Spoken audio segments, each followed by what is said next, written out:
In this video, I'm going to share the formula that I use to know when is it time to scale my business. And I frankly hate that word, scale my business, but I think a lot of folks have been led in the wrong direction. What is the catalyst that you should be looking at to tell you, hey dude, it's time to add some more fuel to this fire? Let's dive in. Now, I just have one favor to ask. If you could give this video a thumbs up, it would mean the world to both myself and to my mother. As I mentioned at the beginning, I have a serious bone to pick with the word scale my business. Scale, scale, scale, scale. The reason that I have a bone to pick with it is every time I've tried to scale my business, I've been slapped on the wrist. I've gotten myself into real pickles, into real jams, and I've fumbled the bag. In fact, in 2023, I tried this scaling experiment within Leah, where I spent over 6 figures and had nothing to show for it. And the irony is, I broke my rule. I broke the rule that I already knew was a rule, and yet I still broke it. So it's my hope to you that through this video, you can learn from my mistakes and avoid this costly trap. All right, so let's talk about it. Most people think about scaling in 2 ways, okay? The first thing they think about is, okay, I'm scaling, so let's just do more,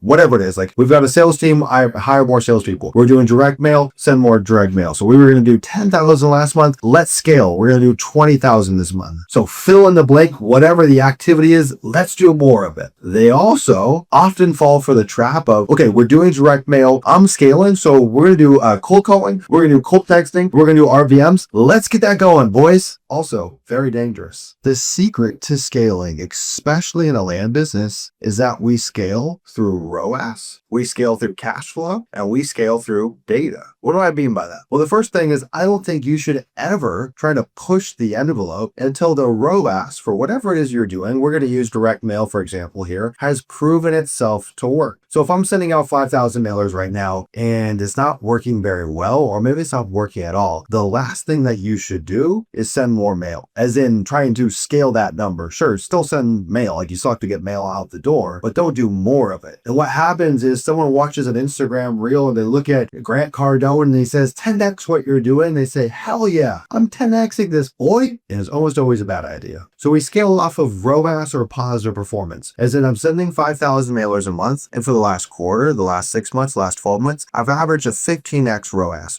Cool, this has proven itself. Let me do more of it. The next thing is we scale off cash flow. Okay, this is my belief. For every business I've ever built, I grow based off of money in the bank. I don't grow off of indicators that might lead to money in the bank, and I definitely don't try to grow off of a hope and a prayer. I don't run venture capital backed businesses. If you're in the venture capital world, go raise $100 million, throw a lot of money at the problem, try to take over the entire market share and grow from there. I'm not in that game. I'm in the game of positive cash flowy businesses. So I grow when there's more money coming into the business. If there's not more money coming to the business, I don't have the right, in my view, to try to grow the thing or scale the thing. And the third point is we grow based off of the data. So what happens is, again, the example I gave, people are doing mail, it's kind of working. So let me do some cold calls, some cold texting, some RVMs. Well, really what you should do is dissect the data around direct mail. And what you would find as an example is, okay, I've done 20 campaigns in the last quarter. Okay. Let's say your direct mail is working so-so, but you did 20 campaigns in the last quarter, and you might learn from that. Well, actually, the bulk of what we made, let's say you made $100,000 the last quarter, you can say, weird, the bulk of what we made came from 4 mailing campaigns, and the remaining 16 were break even or essentially a loss. Cool. Why did those work? Okay, dig into the data. Well, those 4 campaigns were actually subdivision-based mailers, where I was using AI scrubbing and land insights or whatever. I did this kind of pricing strategy. I used this kind of letter.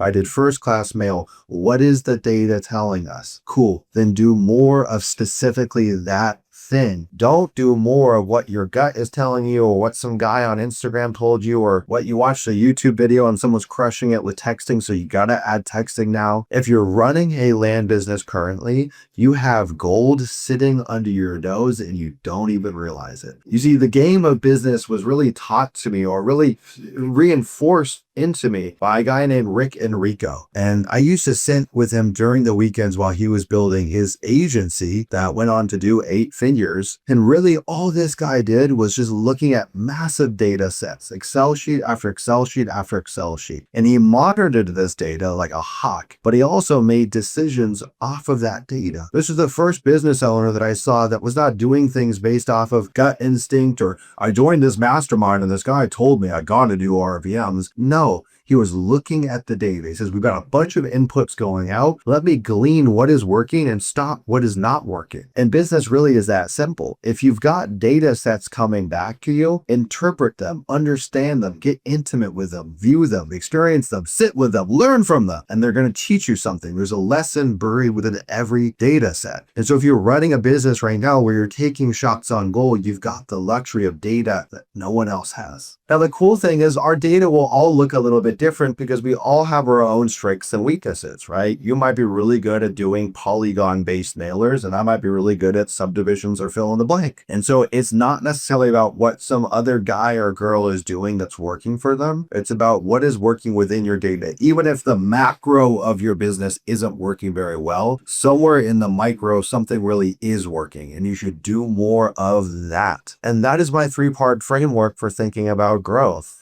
If those things are all untrue, growth is not even on my mind. Surviving is on my mind. Getting the thing to kind of work is on my mind. Generating data sets is on my mind. Getting better is on my mind. Not scaling input, scaling, making more money. No. Get good. You see, the best entrepreneurs are focused on getting good at the skill of business. It's a skill, it's an art, and it's a science, and it's a skill that you get to learn. Don't worry about the money yet. Don't worry about hitting $1 million a year. Worry about developing the skills of a world-class entrepreneur and honing your craft, whether that be land or something else. Hone that craft, become exceptional at it. The money will follow without fail. And study the greats. Study people that are running real businesses. Not me, not someone running a little, $500,000, $1 million land business. Study people that are building real businesses with legit enterprise value. Go study them. What are they doing? How do they see the world? How do they break down their businesses? How do they think about making decisions? How do they think about growth? How do they think about marketing? Learn from the greats. Not everything will be applicable,